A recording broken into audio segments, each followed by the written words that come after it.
everyone, welcome back to our summer preview coverage from Origins 2016. I'm Sam Healy, and this is Keith from L4 Games. L4 Studios. L4 Studios, sorry. All right, so you've got Warquest here. Tell us about Warquest. Warquest is a game from the team that worked on Age of Empires 3. Okay. So the designer is Glenn Drover, Sean Brown, who's Mr. B Games, and I were the development team. Jacoby O'Connor is the graphics guy. Ralph Horsley and Jared Bolito, I think is his name, did the map. So Ralph did the cover. So the art is from a new team. But the design and development were the guys with Age of Empires 3. So this has been in development for about a year and a half. We have a advanced published copy here at the show, a couple copies that we'll be playing with people. So cool. It was kind of a long and winding road. Yeah, so it'll be here in that regard. And actually what you see is the production art for the map. The plastics are actually the production pieces as well. Okay. So we're happy to have those following. It's been a journey. Yeah, I imagine. Well, it looks like a sprawling epic. So that's a requirement if you're going to work with Glenn. You have to plan on like new types. They got to bring in the carpenter and get a new table, and so that's part of the process. Yeah, the setup is you take the role of a warlord.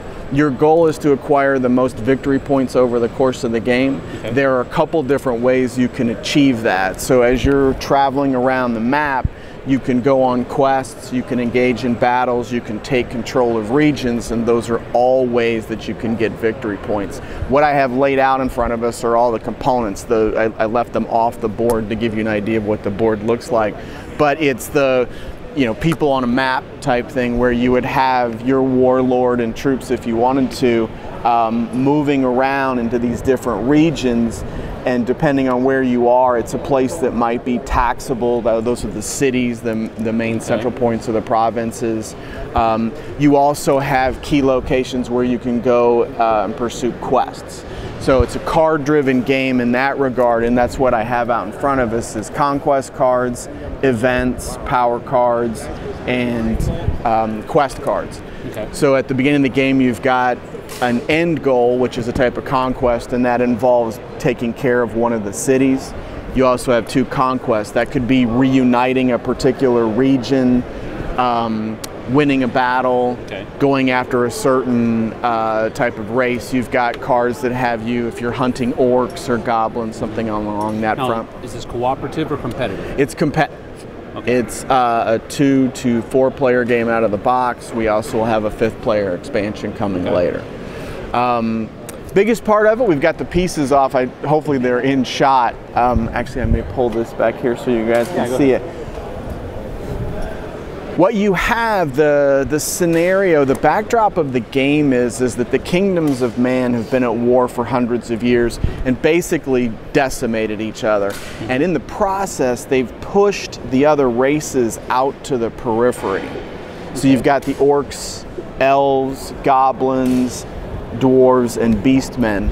And you as the warlord are basically looking to reunite the kingdom, and you can go around to these different locations and recruit troops into your army. Gotcha. This isn't, I've heard people start to refer to it this way, this isn't a racial game. Meaning, and I have this set up here, what we have in front of us are, you've got 2 different unit types for each race. You've got their melee and their ranged. Gotcha. And so I as a warlord, if I'm in the dwarf lands, I can recruit dwarves for my army. I can travel to the goblin land and recruit those guys into my army as well. So I can have it's exactly the backdrop for this. Yes, absolutely. So on your turn, there's a lot moving here, but on your turn, there are basically just a few things you can do. You can move, you can take control of a region, which these, if you play, well now I'm throwing stuff all over the place. Apparently it's harder to take control than I thought it was. If people are familiar with Conquest of the Empire or Struggle of Empires, which that design was purchased by Glenn and used in that game, what you can do as an action, if I've got my warlord in an area, I can take control of a region.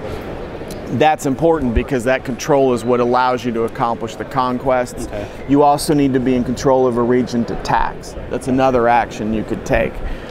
You can recruit, you can purchase a power card if you're in a city, so you need to be in a place where they have markets. Power cards help you on quests, in battle.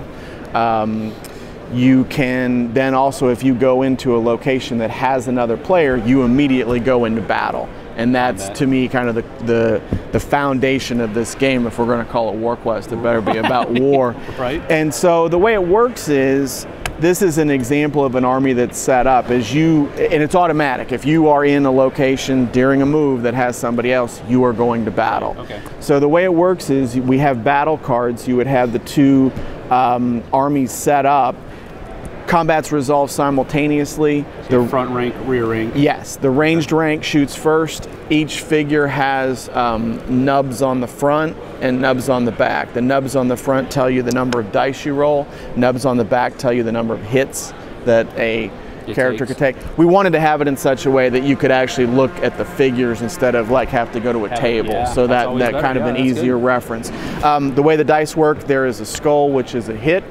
Yeah. And a flee, which maybe not surprisingly is a retreat, and there's an area on the battle board for that as well. Okay. So you roll for the ranged.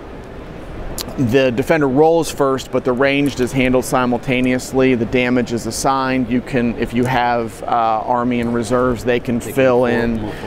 Then the melee goes. That's how the round proceeds, and then once that's over, you decide if you want to stay and fight. That said, if the front round ever is totally void, you actually have lost the battle. Okay. So that's something where you want to make sure that you've got enough infantry. And is it simultaneous? It is all simultaneous. Yeah. Well, it goes ranged, that resolves, then the melee resolves. But yeah, that's all happening at the same time. So even though the defender rolls first, it's possible then. I don't know how likely, but if the archers get a good shot on your front row, then the battle's over. You can. So it's a good question. You can refill in between. All right. So basically your reinforcements are coming in as something like that happens. So that's, I didn't want to get too detailed, but if you're going to ask, I'm going to go there. Yeah, sure. So yeah, as you have things in reserve, so after the resolution of the ranged combat, you can bring in from your reserve. Okay, cool. And then melee occurs, then you can refill again, and then at that point in time is when you decide whether you stay or not, or if you in fact have to retreat. Cool, very cool. So it's basically area control, get the most points, that type of stuff? Area of control, not so much. I mean, because what happens is one of your conquest cards may be to reunite a kingdom. So what happens is you would have control tokens throughout that. And once you execute, basically you've accomplished that mission, you would show your conquest card and say, I've done it. And actually you exhaust your control there. You can regain, you don't lose control, but you've basically used up your influence there. So you're not really necessarily trying to control areas. You're trying to accomplish certain goals, which will give you points. Then once you've accomplished it, you can move on to something else. Exactly. Okay, cool. Exactly. It's kind of that mercenary scorched land kind of thing going. Cool. Yeah. So what's the price point going to be on something like that? This one's going to be 120 or 125. It's been floating between 120 and 125, so hold me to 120. There's a lot of plastic in it, looks like. Over 100 figures, so yeah, that one I don't know how well they can see all those, but yeah, and he's going to get it with the other shot. Detail went really, really well. We also have expansions that'll be coming out over the course of the year that we think came out really, really well. This was Kickstartered. It has been over a year ago now. Okay. So this is being wrapped up at production right now and be on the boat. It'll be arriving right after Gen Con, which we're not totally excited about, but the fact that it's arriving. So we've got Minotaurs, Undead, Wizards, we've got, we'll just have people come by the booth instead of me throwing it up. Absolutely, yeah. All right, so that is Warquest from L4 Studios and Mr. B Games. Thank you for coming in and showing us. Thank you very much. I appreciate your time. And thanks you guys for joining us. We'll see you on the flip side.